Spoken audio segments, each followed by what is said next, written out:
Return any knife at any time. Who succumbed to it?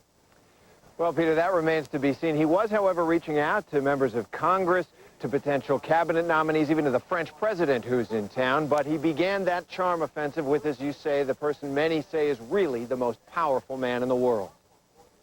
Alan Greenspan came to Bush's hotel for breakfast this morning in an unmistakable acknowledgement by the president-elect that he needs the Federal Reserve Chairman's goodwill if his economic plans are to have any chance of success. Afterwards, Bush gave Greenspan a pat on the back and signaled how important their relationship will be to his administration. I talked with a good man right here who we had a very strong discussion about my confidence in his abilities. I mean that in all sincerity. The chumminess was new. During the campaign, Greenspan expressed veiled skepticism about Bush's tax plan. On Capitol Hill, that tax plan, $1.3 trillion over 10 years, is already the focus of sharp partisan division. Bush, meeting with congressional leaders, said that given the softening in the economy, he would stick to his guns on reducing tax rates across the board. Marginal rate reductions will help spur economic activity and economic growth. I think the case is even more solid today than it was a year ago when I started campaigning on the issue. But even the incoming Senate Finance Committee Chairman, Charles Grassley, says Bush will have to settle for less. Would it be exactly what the president suggested? He's going to push for that, but I think there's always some compromise. The spirit of compromise, if not yet the reality of it, pervaded Bush's meeting with the congressional leaders. That there can be some times where we don't agree with each other. But that's okay. If this were a dictatorship, it'd be a heck of a lot easier. Just so long as I'm the dictator.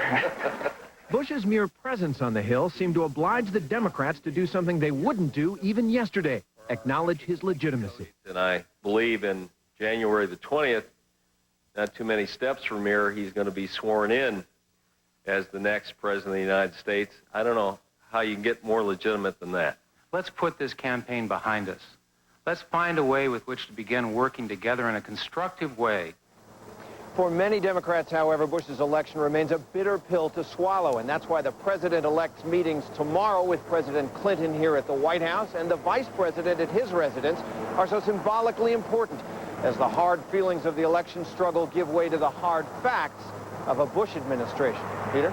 Thank you, Terry. Terry Moran in Washington. Just in case you've been holding your breath, the presidential election has finally been decided for real.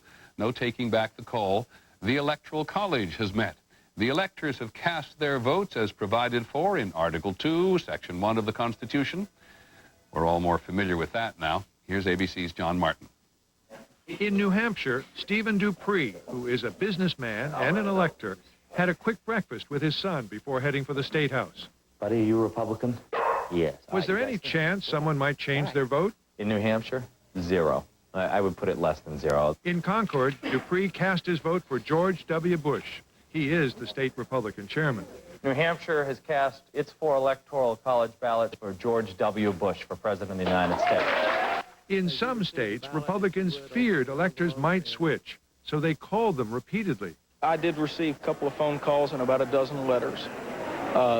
Folks asking me to vote for Al Gore and Joe Lieberman. Vice President-elect Dick Cheney even called the Tennessee governor on his cell phone in the middle of this session. Aides said Cheney just wanted to talk about the transition. Not to worry, the votes all went to Bush, even though it is Gore's home state. This meeting of the presidential electors for the state of Florida is called to order. Florida, which held up results for more than a month, finally cast its 25 electoral votes for the brother of its governor. Hamilton. The Florida Secretary of State quoted Alexander Hamilton on the election process. If the manner of it be not perfect, it is at least excellent. In state by state, it was 18th century ritual with 21st century consequence. Electors voted as expected, except for one switch. In the District of Columbia, one elector cast a blank ballot to protest D.C.'s lack of representation in Congress. This cost Gore an electoral vote, but did not change the outcome. By tonight, Governor Bush had received 271 electoral votes, the minimum needed to win a process that's routine, but only when the election is routine. John Martin, ABC News, Washington. One other news item of note from Washington today, the ladies took tea. The incoming and outgoing first ladies. It is a tradition. Very different women in so many ways they are. Mrs. Clinton, consumed by the possibility of politics for many years, now off to be a senator. Mrs. Bush, the often reluctant political wife, though not unfamiliar with the White House. Every first lady leaves her mark, and Mrs. Bush will be no different. In the Money Scope tonight, the overall worries about the economy are being compounded today by two things: a disappointing Christmas season for retailers and a wave of layoffs just in time for Christmas. As we said earlier, George W. Bush has certainly indicated that he is worried about the economy, and ABC's Betsy Stark is here. Tomorrow, the Federal Reserve Board is going to meet. They'll sit around the table. What will they talk about? Peter, they're going to be looking at a mountain of economic data. They do a lot of homework going into these meetings, but at the end of the day, the most important thing is the consumer, because the economy cannot grow unless the consumer spends. They are signs of the times. At the Ford City Mall in Chicago, retailers offering deep discounts in a desperate bid to entice shoppers. Shoppers like Denise Thompson, who are feeling strapped this year. You know, more bills, a higher increase like in the gas payment. I have to pay more money on bills and stuff, so I have less money to spend on Christmas presents. A plunging stock market has also put a damper on holiday spending, and little wonder the market has plunged. Almost every day brings news of another company warning weaker profits are ahead. We've really kind of fallen off a cliff, and particularly so in the technology area. Profits at technology companies grew at an average of 42% in the third quarter of this year. In the fourth quarter, those profits are expected to be in the single digits. It's down to 9% right now, but it's certainly going to go lower. Economists say the speed of this decline will be hard for the Fed to ignore. There's no question that the economy is slowing more rapidly than I think even Fed Chairman Greenspan anticipated. Many are bracing for worse ahead. The lower corporate profits go, the more likely companies are to lay off workers. Today, it was 7,700 workers at Aetna and Gillette. Many companies are looking forward to 2001. They see their sales and their revenue dropping, profitability dropping, and they're making layoffs right now to cut their costs quickly. Even if it means laying off workers at Christmas time. Question is, what will Alan Greenspan and company do about all this when the Fed meets tomorrow? The betting is they will not cut interest rates, not yet, but they will issue a policy statement saying essentially they are now more concerned about the risk of recession, Peter, than they are about the risk of inflation. And that's a big shift. Many thanks, Betsy Stark. On Wall Street today, investors were encouraged by what they believe the Federal Reserve might say tomorrow. The Dow Jones Industrial Average was up more than 210 points to close at 10,645. On the NASDAQ, stocks were down more than 28 points by the end of the day. It was a disastrous day for one of the leading names in online retailing. At its peak in October 1999, eToys was trading at $86 a share. Today it closed at about 28 cents. The company itself says it will run out of cash in 3 months. What went wrong? Here's ABC's James Walker. It may be that not even Santa Claus can save eToys.com. And a year ago, the online retailer was considered a high-flying success. Not a lot of people showed up, and therefore they will soon run out of cash to operate their business. eToys' problems began last Christmas with poor service. Last year, the toys came late, and they weren't under the tree for Christmas, so this year I decided to come out and purchase them by hand. eToys tried to attract new online customers, but it learned that too many remain wedded to old shopping habits. The problem is consumers who are shopping online today are pretty mainstream, and we want to go to companies that we've already tried before. eToys is pretty new to us. It's an online-only retailer. We've never met anybody from eToys. We've never seen a store. eToys face still more problems. 70% of all Internet toy buying occurs during this holiday, and this year eToys has growing competition. Toys R Us improved its Internet business and picked up some 25 million customers when it joined forces with Amazon.com. Last year in the third quarter, eToys' sales totaled $107 million. The company said it expected sales to reach $210 million this year. Now it says they will only reach half that. For somebody that big to go bust pretty quickly means that anybody is at risk, even a company as large as Amazon. So this Christmas, eToys is looking for its own Christmas present, someone to buy them. James Walker, ABC News, New York. When we come back, some of the other news today. Do you understand wind chill? And later in the broadcast, ABC's Robert Krulwich, who spent time in the woods. What happens if you try to make a Christmas tree not pointy on the top? The answer is the tree fights back very, very hard.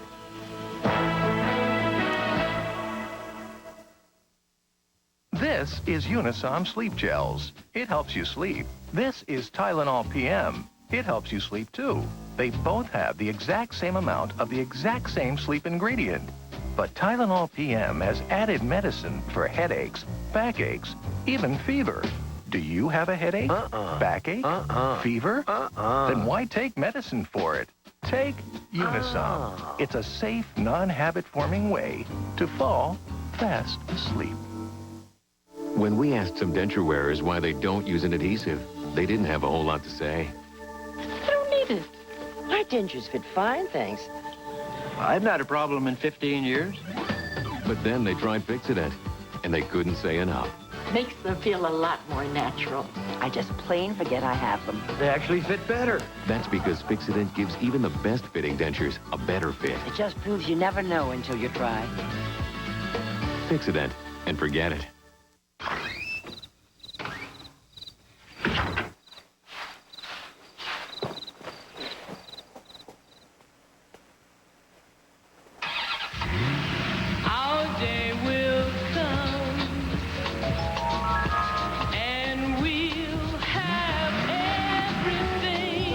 The fastest way to save toward the new GM car or truck of your dreams is to earn 5% on every credit card purchase. The new GM card. What are you charging toward? I know what he's thinking. How long is this gonna take? There he goes. Mini pizza? Well, as long as I'm here. Smoked sausage? Just a taste. Salsa? Fiesta time. Because life's full of surprises, some pleasant, some not so pleasant, there's Pepcid AC. And unlike Tums, Pepcid AC works on heartburn anytime, before, during, or even after the start of heartburn. Many pizzas. Today should be heartburn-free with Pepcid AC. A report today by U.S. European Commission calls for stricter controls of genetically engineered foods. The Commission recommends mandatory labeling of biotech food and government approval before it is sold. It's been a nasty few days of weather for many parts of the country. Alabama's still reeling from the weekend's tornadoes that killed a dozen people. Today they had ice and snow and wind. The Midwest is something of a mess. Snowstorms from Nebraska to Michigan. In Omaha, the combination of a whiteout and icy roads made driving a nightmare. However accustomed you are to the cold of this time of year, in some places it was bitterly cold. There are some people we know who think that all this focus on the wind chill is at the behest of weather forecasters. So we asked a correspondent who grew up with Canadian cold to take a look. Here's ABC's Kevin Newman. In the coldest American city today, the thermometer said -1 Fahrenheit. The exposed faces said something even colder. Pretty cold. The TV weatherman said it felt more like -38 in Fargo. So it's dangerous to be outside. That's the official wind chill, a scale invented by Time's Man of the Year in 1956, an Antarctic explorer, and used today as if everyone knows what it means. Wind chills right now in the single digits. The wind chill even has a formula, which looks scientific, but just about everyone now agrees that the numbers and letters and square roots exaggerate how cold it feels, meaning the wind chill index is mostly a guess. There isn't a device that goes out there and says, oh, that's the wind chill temperature. It's all an estimate. Think about this for a moment. Here in Central Park, the wind chill is said to be -29 degrees today. But if it's really that cold, why isn't that pond frozen over? Well, the answer is that the real temperature is only a fraction below freezing. The air isn't any colder than that. It just feels cold to exposed skin. The body acts like one of those old-time radiators. It actually heats the air right in contact with the skin, and the wind actually strips away that heated layer. In Canada, where Mr. Phillips works, and where they know something about being cold, wind chill is measured differently by the loss of heat energy around the body. So in Toronto today, the official wind chill was 1,370 watts per square meter. Yeah, no. What does that mean? And therein lies the problem. So meteorologists in both countries are trying to come up with a new standard people can wrap their scarves around. Until then, expect weathermen to keep saying things like it'll feel like minus 40 in Des Moines tonight, which it won't really. The point is, it'll be cold. Kevin Newman, ABC News, New York. When we come back, pumping new life into a damaged heart. World News Tonight with Peter Jennings and a closer look. Brought to you by Aflac. Without it, no insurance is complete.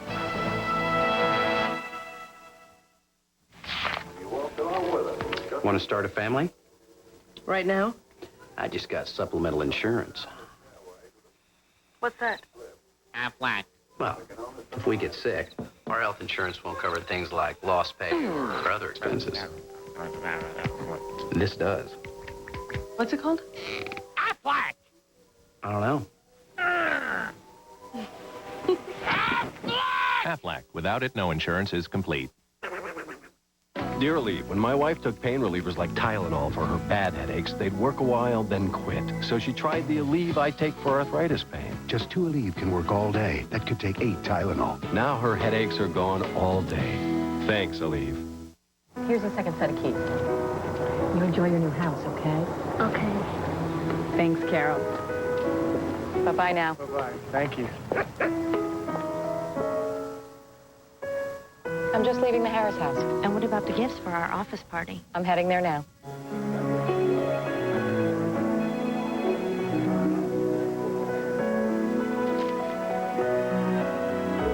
With hundreds of gift ideas at unbeatable low prices, count on Office Depot to make holiday shopping easy. I thought you might like that. You like that? Carol.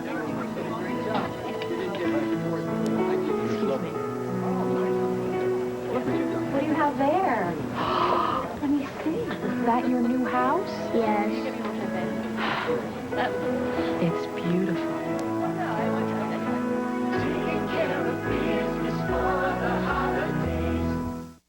New from the makers of Imodium, a fast, effective way to relieve the discomfort of gas. Introducing Gas Aid, maximum strength. Restore yourself with new Gas Aid from the makers of Imodium. Watch ESPN's 2-Minute Drill to see who will advance to the final on Christmas Day. Semifinals continue Monday at 7 on ESPN. Tomorrow, holiday shopping, huge holiday crowds. It's a pickpocket's dream. Think they can't steal your Christmas? Better watch Good Morning America tomorrow.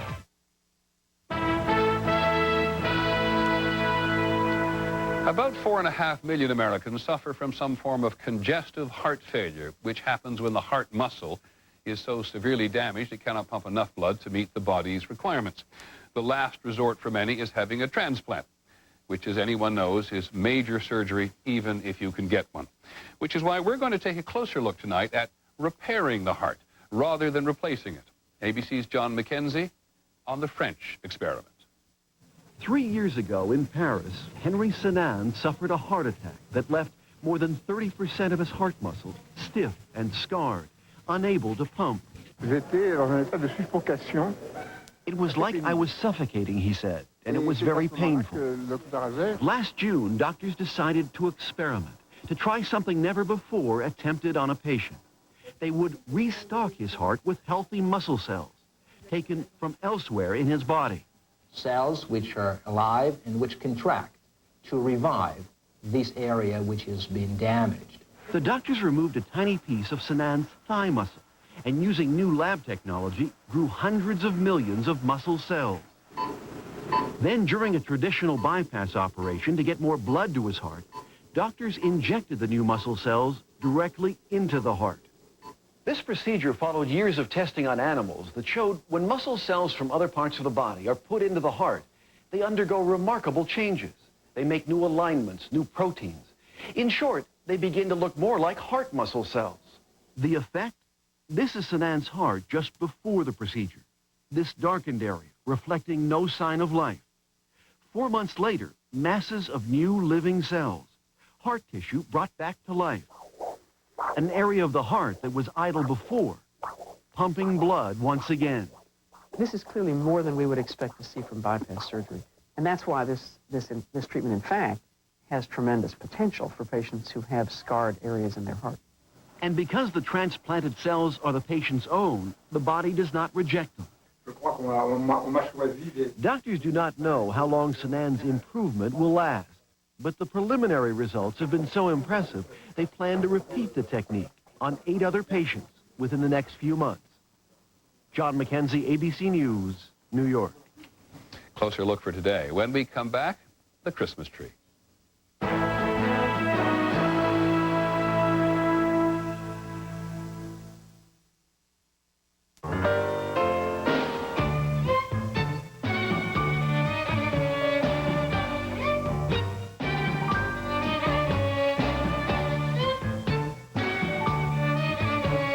With Hotmail on your MSN homepage, you can check your email wherever there's a web connection. That's why it's the most popular email the world over.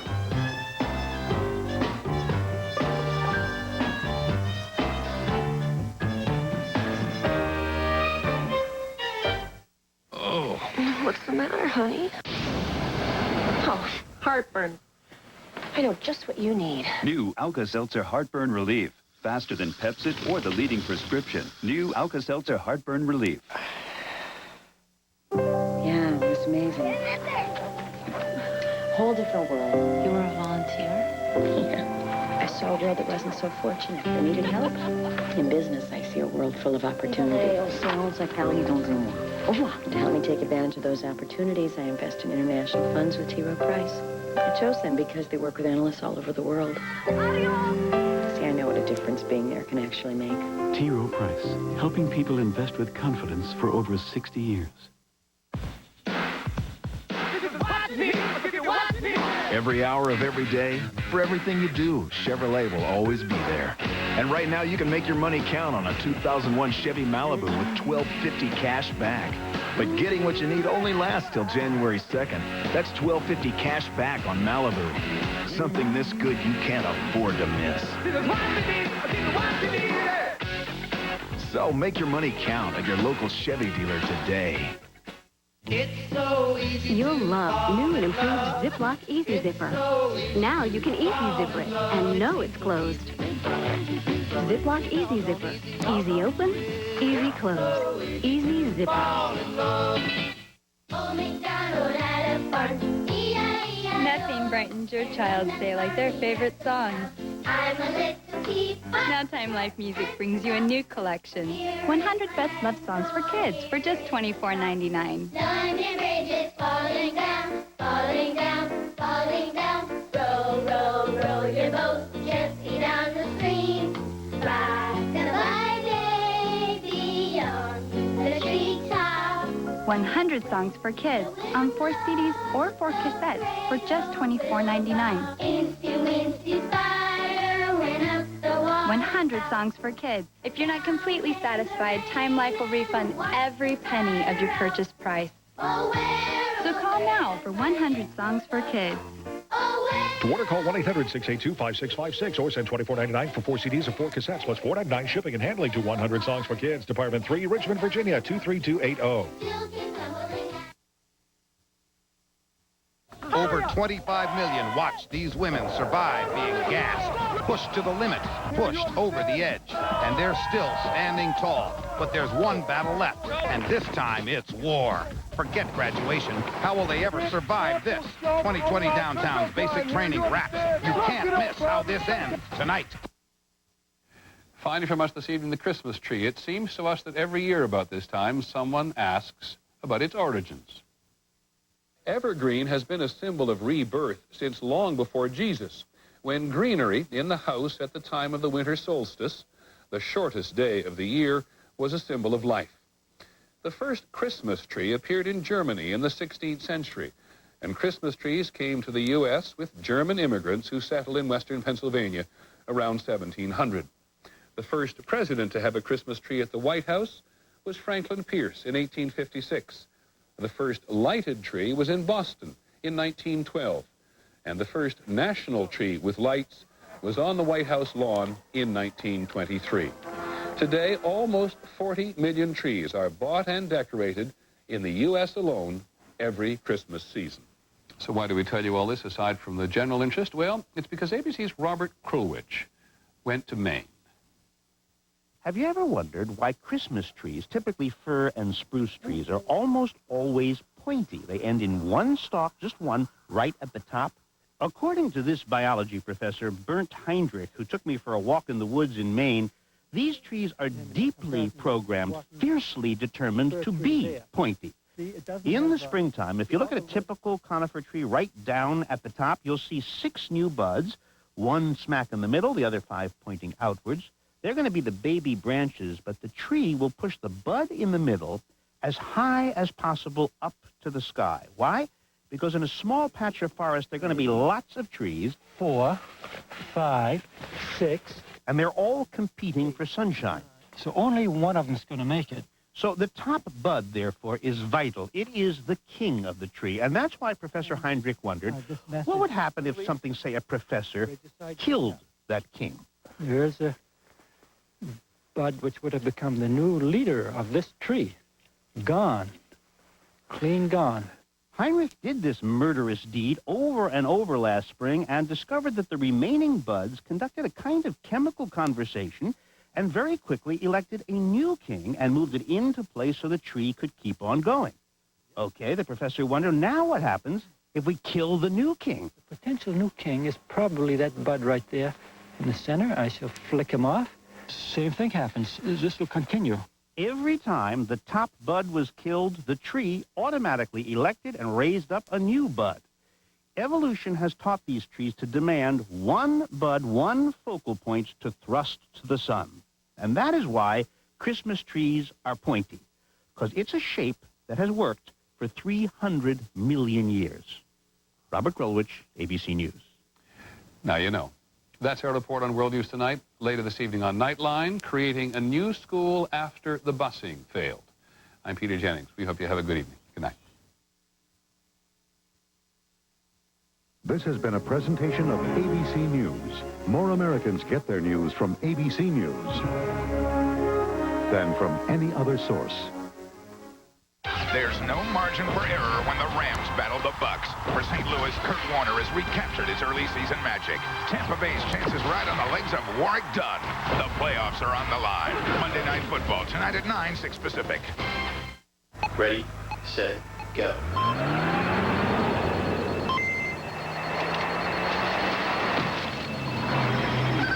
It's not whether you win or lose. It's what you're driving when you play the game.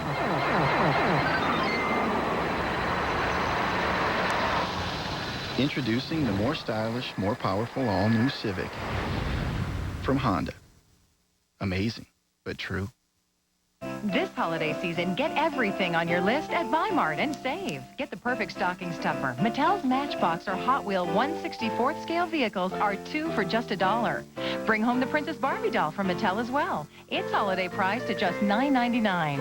Save on Sony audio and videotapes. Choose from a wide variety, and they're just $3.99 per pack. Shop at Weimart and fill your holidays with savings. Sale prices end this Wednesday at your 14 Portland area Weimart stores.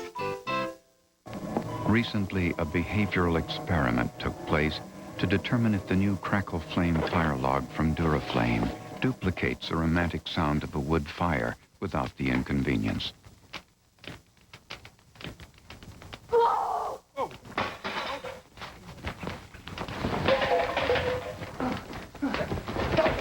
Initial results have been encouraging.